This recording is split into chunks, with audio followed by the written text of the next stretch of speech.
نحمده ونصلي على رسوله الكريم أما بعد فقد قال الله تبارك وتعالى في القرآن المجيد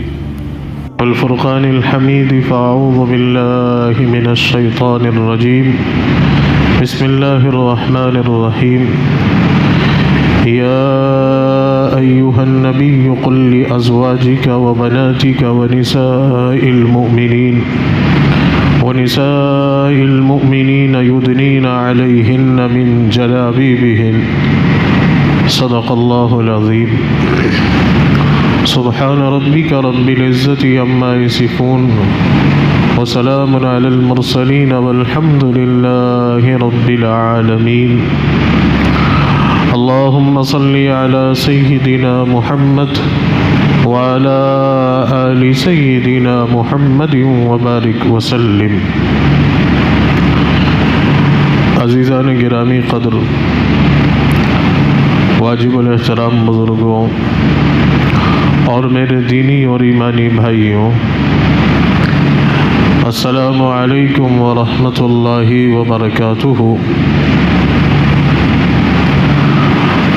میرے عزیزوں اور بزرگوں، دین اسلام ایک مکمل ضابطہ حیات ہے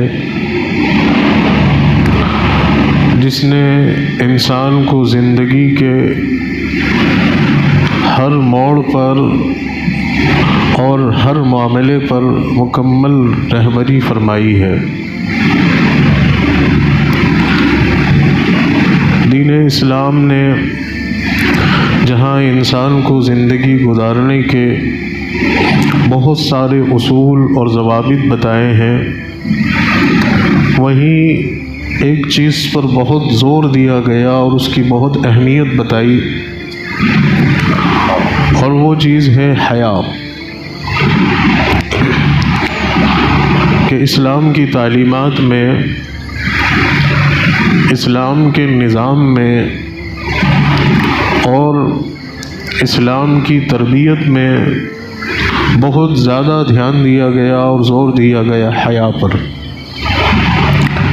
نبی اکرم صلی اللہ علیہ وسلم نے فرمایا کہ الحیاء شعبۃ من الایمان، کہ حیا ایمان کا ایک شعبہ ہے. مومن کبھی بھی بے حیا نہیں ہوگا. اور آپ نے فرمایا کہ ہر مذہب کی کچھ نہ کچھ خصوصیت ہوتی ہے، خوبی ہوتی ہے کہ جس کی وجہ سے وہ پہچانا جاتا ہے. ویسے ہی اسلام کی خوبی جو ہے وہ ہے حیا، کہ اسلام حیا سے پہچانا جاتا ہے، کہ اس کے اندر حیا اور پاک دامنی، اپنے آپ کو پاک اور صاف رکھنا، اس کی بہت اہمیت دی ہے. ہم دیکھتے ہیں کہ دوسرے مذہبوں میں بے حیائی گویا کہ اس کا فروغ دیا جاتا ہے، بے حیائی کو برا نہیں سمجھا جاتا، اور انسان کو بے حیائی کی طرف دعوت دی جاتی ہے.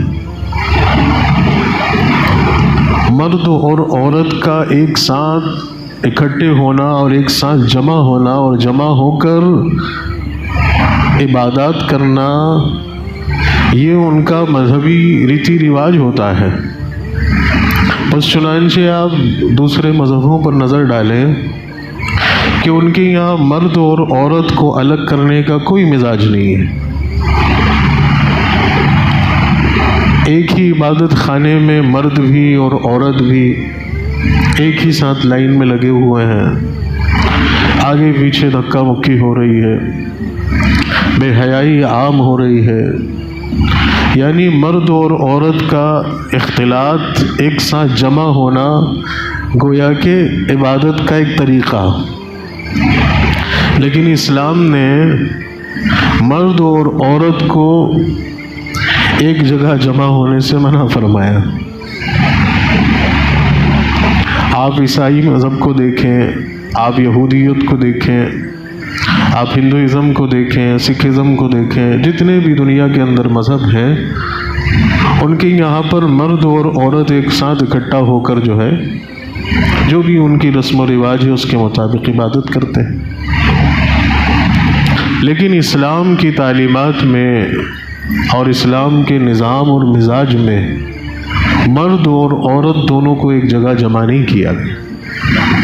بس چنانچہ مسلمان مردوں کو تو حکم ہے کہ مسجد میں آ کر نماز ادا کریں، اور وہ نماز مردوں کے لیے جو گھر میں ادا کی جاتی ہے اور جو مسجد میں ادا کی جاتی ہے، تو مسجد میں ادا کی جانے والی نماز گھر کی نماز سے 27 درجے افضل ہوتی ہے۔ مردوں کو تو کہا گیا کہ مسجد میں آ کر نماز پڑھنا افضل ہے۔ اسی طریقے سے عورتوں کو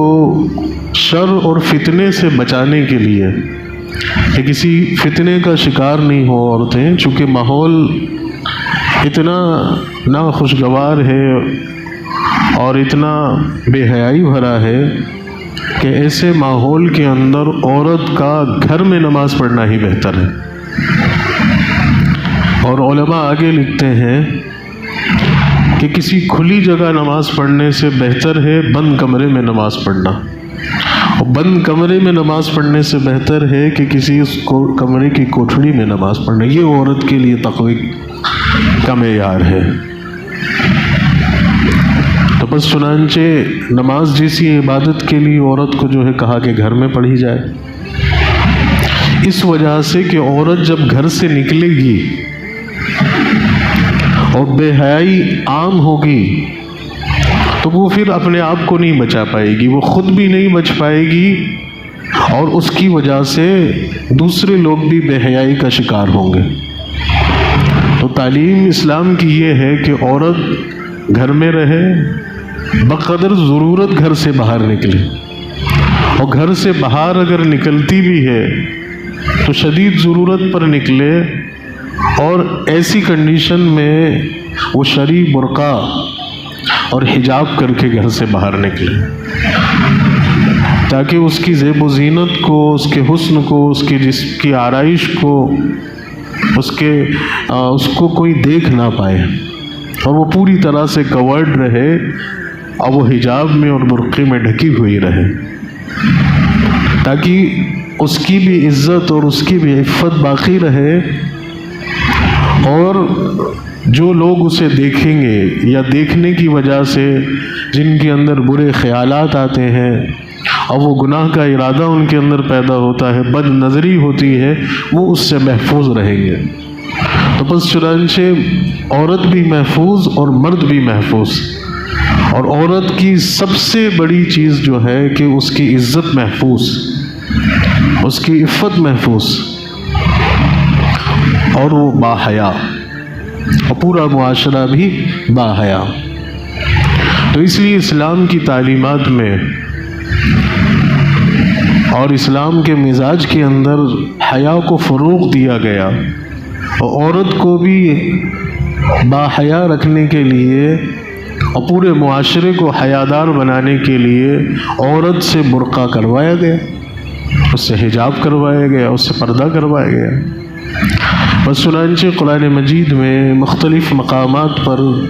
جو پردے کا حکم آیا ہے اس میں پوری تفصیل بیان کی گئی ہے، لیکن خاص طور سے جس چیز کو اہمیت کے ساتھ بیان کیا گیا، جہاں مرد اور عورت دونوں کا ذکر ہے، وہاں مردوں سے بھی کہا گیا کہ وہ اپنی نگاہوں کی حفاظت کریں، عورت سے بھی کہا گیا کہ اپنی نگاہ کی حفاظت کرے، چونکہ سب سے بڑا پردہ تو نگاہ کا ہے، کہ انسان جب اپنی نگاہ پر کنٹرول رکھے گا تو وہ خود بذات خود وہ بے حیائی سے محفوظ ہے۔ تو کیا کہا گیا ہے؟ قل للمؤمنین یغضون من ابصارہم وقل للمؤمنات یغضضن من ابصارہن، مرد اور عورت دونوں کو کہا گیا۔ جہاں عورت کو پردہ کرنے کا حکم ہے وہاں مرد سے بھی کہا جا رہا ہے کہ مرد بھی اپنی نگاہوں کو نیچی رکھیں اور اپنی شرمگاہ کی حفاظت کریں۔ تو مردوں کا بھی پردہ ہے، اور ان کا پردہ یہ ہے کہ وہ اپنی نگاہوں کی حفاظت کریں، جب وہ کسی کو دیکھیں گے ہی نہیں اور کسی پر ان کی نگاہ ہی نہیں پڑے گی تو گناہ کا تقاضا ہی پیدا نہیں ہوگا اور بے حیائی کا شکار ہی نہیں ہوں گے۔ تو مرد یہ کام کریں کہ نگاہیں نیچی رکھیں، اور عورت نگاہ نیچی رکھنے کے ساتھ ساتھ اپنے جسم کو بھی ڈھکے گی، کیونکہ اس کے جسم کا بھی پردہ ہے۔ ایک تو سطر ہے جس کو ڈھانکنا فرض ہے، اور ایک انسان کے جسم کے وہ اعضاء ہیں، وہ حصے ہیں کہ جو سطر سے باہر ہیں،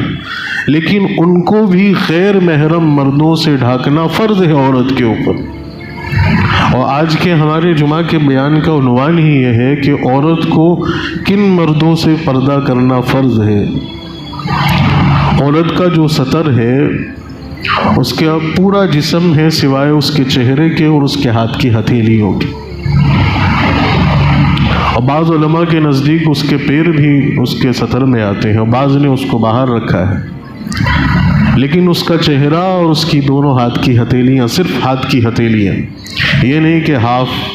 سلیوز پہن لے گی، ہاف آستین پہن لے، نہیں، صرف ہاتھ کی ہتھیلیاں، وہ بھی اس غرض سے کہ اسے کچھ کام کرنا ہے، کوئی چیز اٹھانی یا پکڑنی ہے، تو اس کے ہاتھ کو، اس کی ہتھیلیوں کو سطر سے باہر رکھا گیا، اور اس کا چہرہ، تاکہ وہ پہچانی جائے۔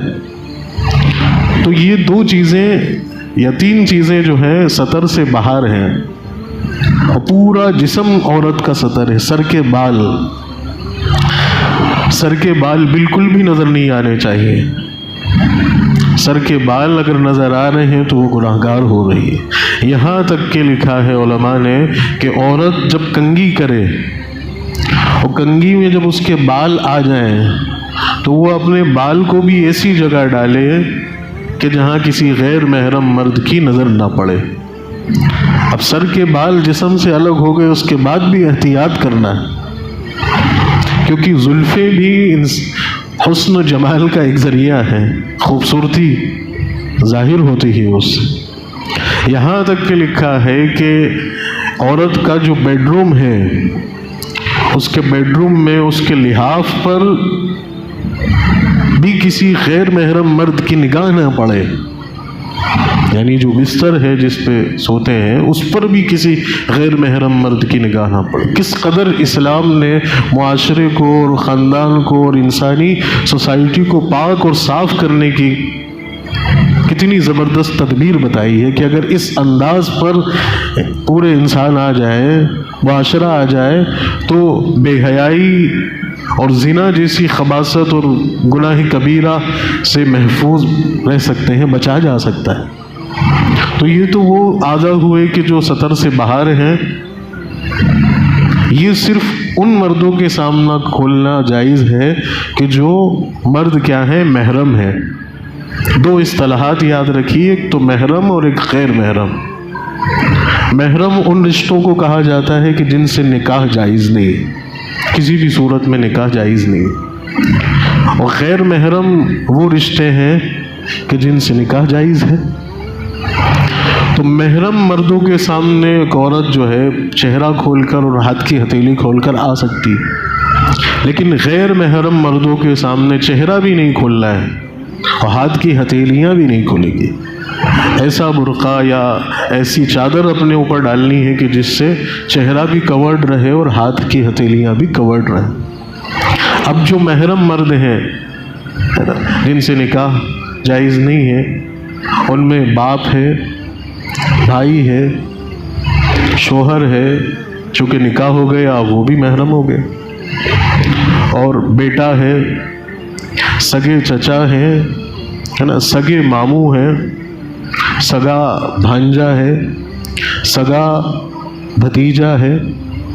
اور سسر ہے، شوہر کے حقیقی والد ہے نا، اور سگا داماد ہے، اپنی سگی بیٹی کا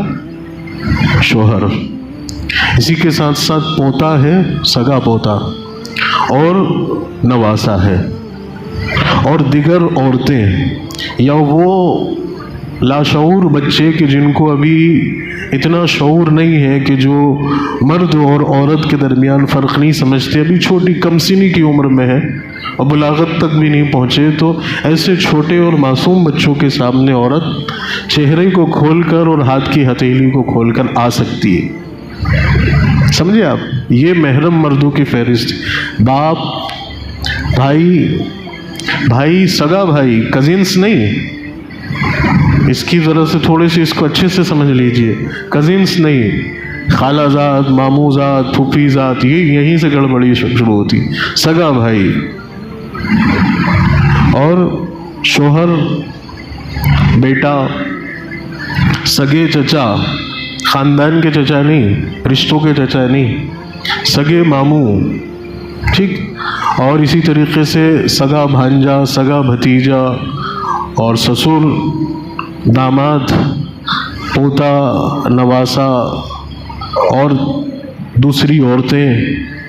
یا وہ کمسن عمر بچے کے جن کے اندر ابھی شعور نہیں ہے، ان کے سامنے عورت جو ہے چہرے کو کھول کر آ سکتی ہے. اب اس کے علاوہ جتنے بھی مرد ہیں ان تمام کے سامنے چہرہ ڈھکنا بھی فرض ہے. چہرہ ڈھکنا بھی فرض ہے، جس میں آ گئے آپ کے سب سے پہلا دیور. ایک بھابھی کو اپنے دیور سے مکمل طور پر پردہ کرنا فرض ہے. صرف سر پہ دوپٹہ ڈال لیا یہ کافی نہیں ہے. اور دیور وہ ہے کہ جس کو حدیث میں کہا گیا کہ دیور بھابھی کے لیے ایک سانپ کی طرح مہلک ہے، کہ جیسا ایک زہریلے سانپ سے خطرہ ہوتا ہے اور اس سے بچنا ضروری ہوتا ہے، ویسے ہی دیور سے بھابھی کا بچنا ضروری ہے، پرہیز کرنا ضروری ہے. کیونکہ دوسرے مرد تو اس کے تعلق میں اور اس کی نسبت میں آنے میں انہیں دشواری ہوتی، لیکن دیور تو ایک ہی چھت کے نیچے رہتا ہے، ایک ہی گھر میں رہتا ہے. اس کو تو اپنی بھابھی کے بارے میں سب پتہ ہے کہ بھابھی کو کیا پسند ہے، آئس کریم پسند ہے، مٹھائی پسند ہے، کیسا جوڑا پسند ہے. اسے تو اس فتنے کا شکار ہونے میں اور غلط کام کرنے میں، غلط کام کو انجام دینے میں دوسرے مردوں کے مقابلے میں بہت آسانی ہے اور بہت ساری اس کے لیے سہولتیں. اس لیے دیور یہ ہمارے، چونکہ ہمارا رہنا اٹھنا بیٹھنا دیگر مذہب کے لوگوں کے ساتھ ہے، تو وہاں ان کے یہاں جو ہے دیور کے لیے بھابھی کو ماں کا درجہ دیا گیا، اور دیور بھابھی سے بے تکلف ہو سکتا ہے، کبھی بھی کمرے میں آنا جانا کر سکتا ہے، کبھی بھی کہیں پر بھی جو ہے وہ گاڑی پہ بٹھا کر لے جا سکتا ہے، بھابھی کو مائکے سے لا کر اپنے گھر لا سکتا ہے، مائکے چھوڑ کر. بالکل نہیں، بالکل نہیں. دیور اپنی بھابھی کو اپنے گھر سے ان کے مائکے بھی نہیں چھوڑ سکتا. بھابھی کو کان کھول کر سن لیجیے اس چیز کو بہت اچھے سے دماغ میں. بھابھی کو ان کے گھر سے اپنے گھر بھی نہیں لا سکتا. دیور کے ساتھ بھابھی سفر نہیں کر سکتی. دیور جو ہے وہ غیر محرم ہے. اسی طرح سے کزنس جتنے بھی ہیں، چچا زاد، تایا زاد، ماموں زاد، پھوپھی زاد، یہ تمام ان کے ساتھ بھی نہ سفر کر سکتی ہے، نہ ان کے سامنے بے پردہ عورت آ سکتی ہے. پورا پردہ فرض ہے، چہرے کا ڈھکنا بھی فرض ہے، لیکن اس چیز کو کوئی نہیں سمجھتا ہے. یہی بے حیائی ہے، یہی بے حیائی ہے. یہیں سے بے حیائی گھر کے اندر داخل ہوتی ہے. اور جب اسلام کے طریقوں کو اور اسلام کے نظام کو، اسلام کے اصولوں کو توڑا جاتا ہے، انہیں بریک کیا جاتا ہے، تو پھر بے حیائی گھر کے اندر داخل ہو جاتی ہے، اور پھر عورت بے حیا ہو جاتی ہے، اور پھر پورا معاشرہ بے حیا ہو جاتا ہے. پھر اس کے ذریعے سے آگے آنے والی نسل بے حیائی پر ہی ان کی تربیت اور پرورش ہوتی ہے، اور پھر حیا نکل جاتی ہے. تو کزنس ہو گئے، اسی کے ساتھ ساتھ جو جیٹ شوہر کا بڑا بھائی، اس سے تو عورتیں جو ہے سر بھی ڈھانکتی ہیں، گھونگھٹ بھی کرتی ہیں، لیکن دیور سے نہیں کرتی ہیں۔ تو جو معاملہ دیور کا ہے وہ جیٹھ کا بھی ہے۔ اور ایک بڑا الٹا رواج ہے کہ جو ہے سسر سے پردہ، سسر جو ہے وہ محرم ہے، سسر کے ساتھ سفر بھی کر سکتی ہیں، سسر لے کر بھی آ سکتے ہیں، چھوڑ بھی سکتے ہیں، ہاسپٹل لے جا سکتے ہیں، لیکن بڑی عجیب روایت ہے، الٹی روایت ہے کہ جو ہے بہو سسر سے تو پردہ کرتی ہے لیکن دیور سے پردہ نہیں کرتی صاحب۔ میاں سے اگر چھوٹا ہے تو پھر اس سے پردہ نہیں ہے، بڑا ہے جیٹھ ہے تو پردہ ہے۔ بھائی جو جیٹھ ہے، بڑا ہے، اور جو چھوٹا ہے، دونوں میں کیا فرق ہے؟ وہ بھی شوہر کا بھائی اور یہ بھی شوہر کا بھائی، بس عمر کا فرق ہے۔ جس طرح جیٹھ سے پردہ ہے، منہ ڈھکنا ہے، ضروری ہے، ویسے ہی جو ہے دیور سے بھی ہے۔ لیکن سسر اس کیٹیگری سے باہر ہے، سسر کے سامنے بہو چہرے کو کھول کر آ سکتی ہے، ہاتھ کھلے رکھ سکتی ہے، لیکن سر کے بال پھر سسر کے سامنے بھی نہیں کھول سکتی ہے، کیونکہ سر کے بال تو سطر میں آتے ہیں۔ تو کزنس آ گئے، دیور آ گئے، جیٹھ آ گئے، اسی طریقے سے رشتے کے چچا، رشتے کے ماموں، ہے نا، یہ وہ لوگ ہیں کہ جن سے پردہ کرنا فرض ہے۔ ان کے سامنے جو ہے منہ چہرے کو کھول کر ایک عورت نہیں آ سکتی۔ اب اندازہ کیجئے جب اسلام کی تعلیمات اتنی زبردست ہیں، ایک لڑکی کی تربیت یا ایک لڑکی کی پرورش اس ماحول میں ہوئی ہے، اس انداز میں ہوئی ہے کہ اس کو اپنے اتنے قریبی رشتہ داروں سے، ہے نا، ایک ہی گھر میں رہنے والے مرد ہیں، ان سے بھی بچایا گیا ہے، ان سے بھی محفوظ رکھا گیا ہے، اور جب وہ ان سے بھی بچنے کا اور ان سے بھی جو ہے پردہ کرنے کا اہتمام کرتی ہے، تو پھر اب غیر مردوں سے کیسے مجال کہ کوئی غیر مرد باہر کا جو ہے آوارہ لڑکا اس کے اوپر نگاہ ڈال لے یا اس کو دیکھ لے۔ تو آج معاشرے میں جو خرابی ہے، جو بربادی ہے، اس بربادی کی وجہ یہ ہے کہ جو اسلام کا اصول تھے، جو شرعی پردہ تھا، جو شرعی پردے میں عورت کو رکھنے کا اسلام نے جس کی تعلیم دی تھی، اس کو ہم نے پشے پش ڈال دیا، اس کی اہمیت نہیں سمجھی، اور آج پھر حال یہ ہے کہ بے حیائی عام ہے۔ اب باہر کے لوگوں سے ملنا جلنا، بات چیت کرنا، یہ عام ہو گیا ہے۔ تو اس ماحول کو، معاشرے کو،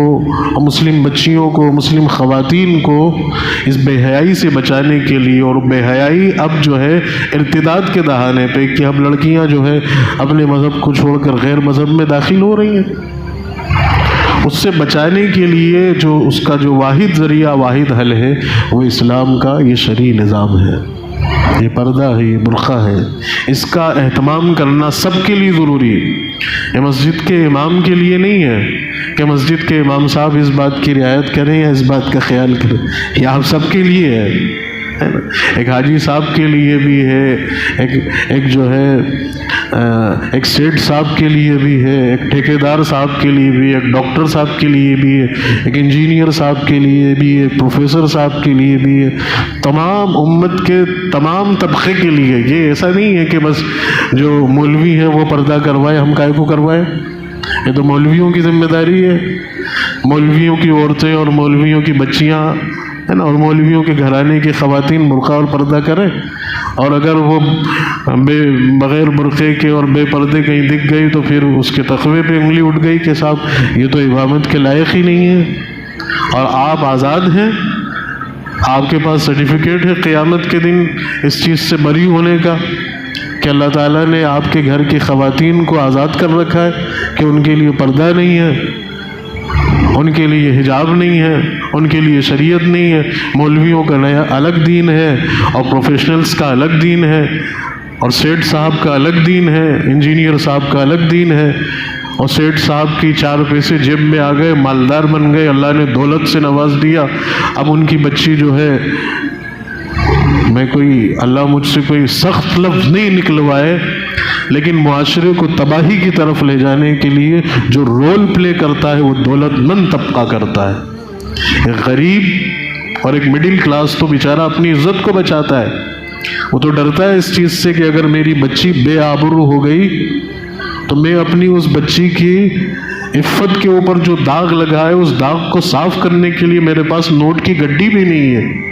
میری دہلی پہ تو کوئی بارات لے کر بھی نہیں آئے گا، کوئی لڑکا میری لڑکی سے نکاح کرنے کو بھی تیار نہیں ہوگا، میرے پاس جو کچھ ہے وہ میری عزت ہے۔ لیکن ایک مالدار آدمی تو اپنے دولت کے نشے میں چکناچور ہے، اس کو تو پتہ ہے اس بات کا کہ 10 کھڑے ہو جائیں گے میری دولت کے وجہ سے، تو پھر وہ بے حیائی ہو رہی ہے، پھر شادیاں بھی اور پھر پکنک بھی اور پھر دوستی یاری بھی اور پھر تمام چیزیں بے حیائی والی کھلی ہوئی ہیں۔ وہ گھر میں غیر مردوں کا آنا اور جانا اور غیرت کا بالکل ختم ہو جانا، اس چیز کا بالکل بھی خیال، آپ سوچئے ان باتوں کو۔ اور اسی طریقے سے آگے کی کڑی میں جو غیر محرم مرد ہیں ان میں ممانی کے لیے جو ممانی ہوتی ہے ان کے لیے بھانجے کا بھی، کسی کی اگر ممانی ہے تو وہ بھی اس کی ممانی بھی جو ہے اس سے پردہ کرے گی، چچی بھی پردہ کرے گی، ہے نا۔ ایک عورت کے لیے اس کے شوہر کا بھانجا اور اس کے شوہر کا بھتیجا جو رشتے میں جو ہے جس کی چچی لگتی ہیں یا ممانی لگتی ہیں ان سے بھی پردہ ہے، ان کے ساتھ بھی سفر نہیں ہو سکتا، ان کے ساتھ بھی جو ہے بغیر پردہ یا چہرے کو کھول کر سامنے آنا جانا بالکل منع ہے۔ تو آپ کہہ رہے ہیں کہ یہ کون سا دین بتایا جا رہا ہو ہمیں نیا والا، یہ تو کرنا پاسبل ہی نہیں ہے، یہ کیسے ممکن ہوگا؟ گھر کے اندر جو ہے بھانجے بھی آئیں گے، نہ شوہر کے بھانجے بھی آئیں گے اور اس کے بھتیجے بھی آئیں گے اور دیور بھی رہے گا اور یہ بھی رہیں گے، ہماری تو اتنی بڑی فیملی ہے، اتنے سارے لوگ ہیں، 4 تو دیور ہیں اور 2 جیٹھ ہیں اور ان کے بچے ہیں اور یہ اور وہ فلانا رگڑا اور جوائنٹ فیملی اور یہ فیملی۔ تو یہاں پر ایک بات یہ بھی اچھے سے یاد رکھ لیجئے کہ اسلام اگر پردے کی رعایت نہیں ہو رہی ہے، ایک عورت کے لیے پردے کی رعایت کے ساتھ گھر میں رہنا اگر پاسبل نہیں ہے تو اسلام یہ کہتا ہے کہ اس جوائنٹ فیملی کو توڑ لیا جائے۔ اسلام کے اندر اگر بے پردگی ہو رہی ہے، بے حیائی ہو رہی ہے تو جوائنٹ فیملی کا کوئی تصور نہیں ہے، آپ اس کو بریک کر لیجئے اور اپنے گھر کی عزت کو، اپنے گھر کی خواتین کو ان ناسوروں سے بچائیے، آپ الگ ہو جائیے۔ بالکل اجازت ہے اس بات کی کہ ایک گھر کے اندر 4 بھائی رہ رہے ہیں اور وہاں بھابھی کا دیور سے پردہ کرنا ممکن نہیں ہے، بسا اوقات ایسے حالات آتے ہیں تو اب وہاں یہ نہیں کہ بھئی ماں باپ کے ساتھ رہنا زیادہ فضیلت کی چیز، ماں باپ کو چھوڑ کے کیسے جائیں، ماں باپ زور لگا رہے ہیں کہ ہمارا بچہ ہم سے الگ کیسے ہو، یہ تو گھر کو توڑنے والی بات ہو گئی، یہ تو 4 بھائیوں کو الگ الگ کرنے والی بات ہو گئی، چولہے الگ کرنے والی بات ہو گئی، کچن الگ کرنے والی بات ہو گئی۔ یہ آپ کو وقتی طور پر یہ چیز ضرور گراں گزر رہی ہوگی، لیکن حقیقت یہی ہے کہ اگر عورت بے پردہ ہو رہی ہے اور اس کا پردہ کرنا مشکل ہو رہا ہے تو پھر اسلام یہ کہتا ہے کہ اس جو ہے اس ایک ساتھ رہنے والے ماحول کو یا اس کو ختم کر لیجئے اور آپ جوائنٹ فیملی کو ختم کر کے آپ اپنا الگ سیپریٹ رہیے، جہاں پر آپ کی بیٹیاں، جہاں پر آپ کی بیوی، جہاں پر آپ کی بہن ہے نا جو شرعی دائرے میں رہ سکے، پردے اور برقعے کے ساتھ رہ سکے۔ یہ اسلام کا 100% پاکیزہ نظام اور پاکیزہ مزاج ہے۔ اگر ان اصولوں پر ہمارے گھر آ گئے، ہماری بہن بیٹیاں آ گئیں، ہے نا، ہمارے گھر کی خواتین آ گئیں، تو پھر کیا مجال ہے کہ کوئی غیر ہماری بچیوں کو دیکھے یا کوئی غیر ہماری گھر کی محرم پر ہماری عزت پر نظر ڈالے؟ اس نظام کو ہم نے ختم کیا تو اس نظام کو ختم کرنے کی سزا ہمیں یہ ملی ہے اور اس کا بھگتان ہمیں یہ بھگتنا پڑ رہا ہے کہ آج مسلم سماج کی بہن بیٹیوں کی عزت خطرے میں ہے۔ بے حیائی اتنی عام ہو گئی کہ ایک عورت کا پردہ کرنے کا مزاج ختم ہوا تو غیر مردوں سے تعلقات اس کے عام ہو گئے۔ ابھی پرسوں کے دن کچھ لڑکے آئے بیچارے اور وہ کہنے لگے کہ ہم پارک میں تھے اور پارک میں شام کے وقت ہم نے دیکھا بڑی تعداد میں مسلم عورتیں ہے نا، ایک پورا کے پورا ٹولہ گھر کا گروپ آ رہا ہے، 5-10 لیڈیزوں کا ایک گروپ آ رہا ہے، اور وہ ایک دو اس میں برقع پہنی ہوئی ہیں، اور وہ جو جوان بچیاں وہ سب کوئی کائے کا برقع اور کائے کا پردہ، سر پہ دوپٹہ بھی نہیں، ہاتھ میں موبائل فون ہے، ایسے گھر کی ٹولیاں عورتیں آتی جا رہی ہیں، اور نام کس چیز کا ہے؟ پکنک کا، گارڈن میں جا رہے ہیں، پارک میں جا رہے ہیں، گرمی کا موسم ہے، گھر میں پورا دن تپتے رہتے ہیں، شام کو تھوڑی سی کھلی ہوا میں ٹہلیں گے، بچوں کو ٹہلائیں گے، تھوڑا موڈ فریش ہوگا۔ چھوٹا سا تو شہر ہے دیواس، کوئی جگہ ہے ہی نہیں ڈھنگ کی، آ رہی ہیں بھیڑ کی بھیڑ عورتیں۔ آگے کی حقیقت یہ ہے کہ وہاں بالکل تیار اور اپ ٹو ڈیٹ بنے اور سورے غیر مذہب کے لڑکے تیار کھڑے ہیں اور ان کی فیلڈنگ میں لگے ہوئے ہیں۔ بے حیائی عام ہے۔ وہ ماں تو اپنی سہیلی سے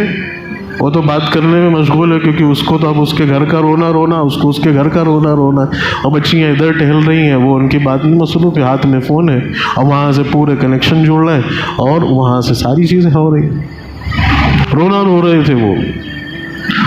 دیواس کی مسجدوں کے اماموں سے اپیل کی ہے کہ اس غیرت مند قوم کو جگاؤ، اس غیرت مند قوم کو جگاؤ کہ تمہاری بہن بیٹیاں، تمہاری بچیاں یہ مت سمجھنا کہ تمہاری نہیں ہے، تمہاری قوم کی ہے تو تمہاری ہے۔ وہ آج پارکوں میں ایسی بے غیرتی ہو رہی ہے، ایسی بے حیائی ہو رہی ہے، کسی سے کہنے جاؤ تو چونکہ ان کے گھر کے مرد تو بے غیرت ہیں، کہنا ان کو تھا، باہر کا کوئی تیسرا آدمی کہنے جائے گا تو وہ دو بات سناتی ہے۔ میں خود میری بات بتاؤں، کل میں اندور سے آ رہا تھا، 11 بجے کی بات ہے، 11 بجے کی بات ہے، آپ کا جو ٹاٹا چوراہے کے وہاں سے تھوڑا سا ہم آگے نکلے، میرے ساتھ 2 لوگ اور تھے، ایک لڑکی 11 بجے رات کو وہ ایکٹیوا پہ تھی، اس کے پیچھے ایک بچی بیٹھی تھی 12-13 سال کی، کھلے بال ہیں، فون ہاتھ میں ہے، بات کرتی ہوئی آ رہی۔ وہ لڑکے شاید پہچانتے تو اس کو مجھ سے انہوں نے بولا کہ یہ ایک مسلم لڑکی ہے۔ میں کیا رونا رہوں آپ کے سامنے کہ اس کا کام ہی یہ ہو گیا آج کا، جسم فروشی کرنا۔ تو میں نے جو دوست ہیں بیچارے جو اس وقت متحرک ہیں، ان کو فون لگایا کہ یار دیکھو کس طرح سے ہم اس اللہ کی اس بندی کو بچا سکتے ہیں، تو ہماری غیرت پہ تماچا ہے۔ محمد بن قاسم صرف ایک عورت کی عزت کی حفاظت کے لیے ہے نا سرزمین حجاز سے سندھ آئے تھے 17 سال کی عمر میں، اور یہاں کے ظالم اور جابر بادشاہ کو سبق سکھایا، اس کو لگام ڈالی اور اپنا دینی فریضہ سمجھا کہ ایک مسلمان عورت کی غیرت اور عزت بچانا ہر مسلمان مرد کی ذمہ داری ہے۔ کیا کر سکتے ہیں ہم؟ میں نے ان لوگوں کو فون لگایا کہ یار ایسی بات ہے، پوری شناخت بتائی تو انہوں نے بولا کہ چھوڑ دو صاحب، اس کا کچھ بھی نہیں کر سکتے، کچھ بھی نہیں کر سکتے، اگر اپن جائیں گے تو اپن کو بٹھا دے گی۔ تو میں آپ کو یہ بتا رہا ہوں کہ حالات یہاں تک پہنچ چکے ہیں، اس قدر بے حیائی عام ہو چکی ہے۔ اب اور بچا کیا ہے؟ بچا کیا ہے؟ تو خدارا اپنے گھر کے اندر اس نظام کو، اسلام کے اس نظام کو لائیے۔ یہ جب اسلام کا نظام آئے گا اور عورتیں شرعی پردے میں آئیں گی اور برقعے اور حجاب میں آئیں گی، اسلام کی تعلیمات میں آئیں گی، تو اس کا سد باب ہوگا۔ اس طریقے سے ہم اپنی قوم کی بہن بیٹیوں اور بچیوں کو بچا سکتے ہیں۔ یہ فکر کرنا ہر مسلمان نوجوان کی ذمہ داری ہے، ہر مسلمان لڑکے کی ذمہ داری ہے۔ وہ کالج میں اور اسکول میں پڑھ رہا ہے، جس شعبے میں بھی ہے، جس جگہ بھی ہے، اس کو دھیان رکھنا ہے کہ یہاں پر میری کتنی مسلم بہنیں ہیں، ہے نا، اور وہ کس طرح سے رہ رہی ہیں، ان کے کن سے تعلقات ہیں، کن سے دوستی یاری ہے، ان کو ان کے حال پہ نہیں چھوڑنا۔ آپ کی پڑھائی کے ساتھ ساتھ ایک چیز کی ذمہ داری یہ بھی ہے، محلے والوں کی ذمہ داری ہے، شہر والوں کی ذمہ داری ہے، ہر فرد کی ذمہ داری ہے کہ وہ اس طرح سے نگرانی کرے، اور بدرجہ اولا گھر کے مردوں کی ذمہ داری ہے۔ اگر گھر کے مرد بیدار ہو گئے، اللہ کا قرآن کہہ رہا ہے کہ الرجال قوامون علی النساء، کہ مرد کو اللہ نے قوام بنایا ہے، نگراں بنایا ہے، وہ اپنے گھر کی نگرانی کرے۔ میں اگر میرے گھر کی عورتوں کی حفاظت کروں اور ان کی نگرانی کروں، اگر ہر مرد اپنے گھر کی بہن بیٹی کی تعلق سے فکر مند ہو جائے، تو تو اس بات کا خیال رکھنا ہم سب کی ذمہ داری ہے، یہ ہم سب کا دینی فریضہ ہے۔ اس کو اللہ کی طرف سے اپنی ذمہ داری سمجھ کر انجام دیجیے، اور بے حیائی کو ختم کیجیے۔ شادیوں میں آپ دیکھو، شادیوں میں کتنی بے حیائی ہے۔ ابھی آج ہی کا ایک صاحب نے ایک جگہ کی پوسٹ ڈالی ہے کہ وہاں کے علماء اکرام نے اور وہاں کے قاضی حضرات نے شادی کے تعلق سے چند اصول بنائے اس شہر کے، کہ شہر کے اندر اگر اس قسم کی بے حیائی ہوگی تو وہاں کے علماء اور وہاں کے قاضی حضرات جو ہے اس گھرانے کی بچی کا نکاح نہیں پڑھائیں گے۔ یہ اصول بننے چاہیے۔ مرد اور عورت کے کھانوں میں جو ہے اختلاط ہوتا ہے اس کو ختم ہونا چاہیے، اور وہ جو رسمیں، ہلدی والی رسمیں اور ناچ گانے والی رسمیں اور بے حیائی والی رسمیں، ان تمام رسموں کو ختم، شروعات آغاز ہم کریں گے، ہمیں کرنا ہوگا، کوئی دوسرا آگے تو نہیں کرے گا، ہماری ذمہ داری ہے۔ بچیوں کو فون دیا تو فون پہ نگرانی، ابھی اس وقت سب سے بڑی فتنے کی بات جو ہے وہ فون ہے۔ موبائل فون سے کیا کیا نہیں ہوتا، سارے